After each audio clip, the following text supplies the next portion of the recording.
Welcome to another audio reading session of Listen In, presented by Tenkara Angler and voiced by Dave Rosset.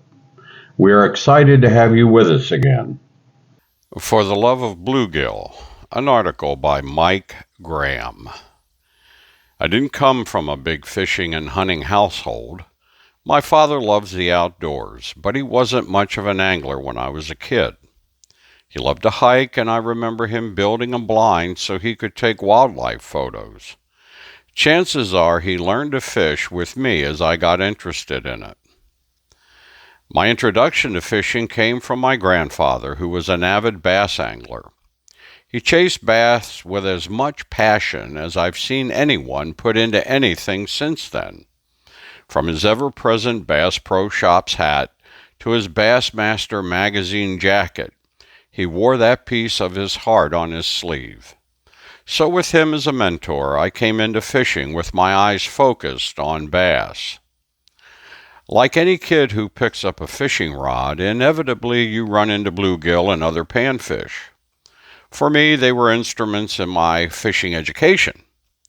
They taught me to set a hook, where fish live, how fish feed, proper handling of fish, and good catch and release tactics.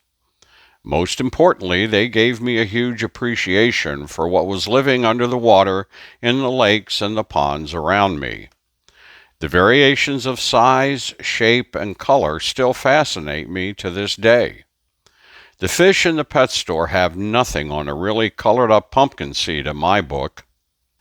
I remember them being referred to as trash fish or junk fish by other anglers, and never understanding it beyond the feeling that catching anything other than a bass was somehow a lesser catch. I mean, sure, anyone who learned to fish with a worm under a bobber has had a moment of annoyance as their bait is continually stripped from their hook by a school of tiny, hungry panfish. It never occurred to me to be dismissive of them, though. Frankly, I'm not impressed with anyone categorizing an entire species as trash. I've always been just as happy to catch a fish. It felt natural when I was learning to fish with a Tenkara rod to fish for other panfish again.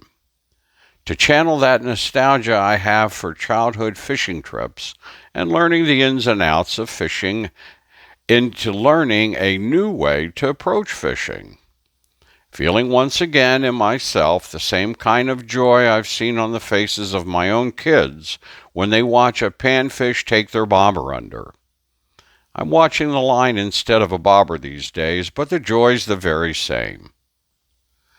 Panfish have become my species of choice lately, and I'm not at all embarrassed to admit it.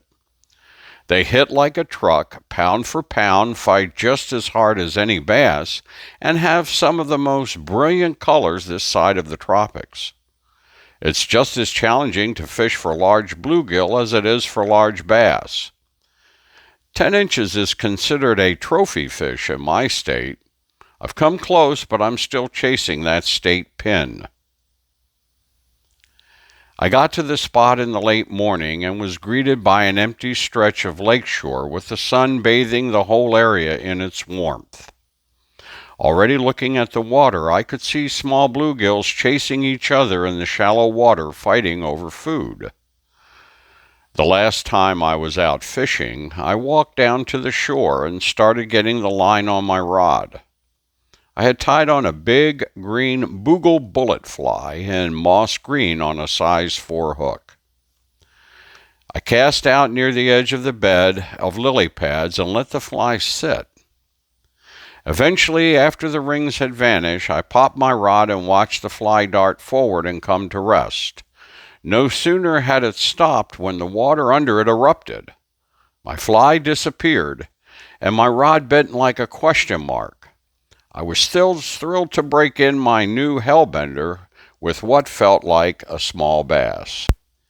I laughed to myself as I fought the fish to shore because it got closer. It was clearly not a bass, but a big, fat bluegill. I smiled ear to ear, watching the fish angrily splash away from my hands.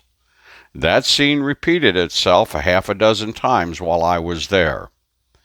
There's just something about big, aggressive bluegill that I've come to love so much. Maybe that's what I was looking for when I took up Tenkara in the first place. Reliving that innocence by forcing myself out of my comfort zone into uncharted territory. Maybe I was trying to reconnect with that kid in me who wanted nothing more than to interact with something mysterious under the water. Going back to a time in life when everything you did felt fresh and exciting. That seems to get harder to find as you get older. At least it has for me. Nowadays, though, nothing puts that grin back on my face more than seeing a big old bluegill going after my fly, especially if it's one I tied myself. I may not have inherited my grandfather's passion for bass, but he definitely instilled in me his passion for fishing. I'm just going and doing things my way, and I think that anyone who mentors someone else wants to see that happen. You want to ignite that spark in someone else for something you hold so dearly and see where they take it. I can almost picture the look on my grandfather would give me if I put a Tenkara rod in his hands.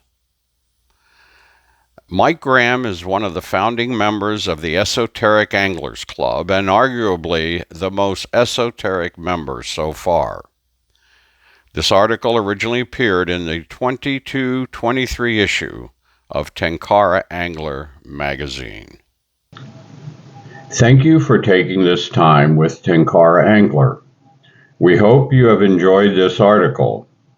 If you have a story to tell, a photo to share, or a fly recipe that's too good to keep secret, we would love to feature your content.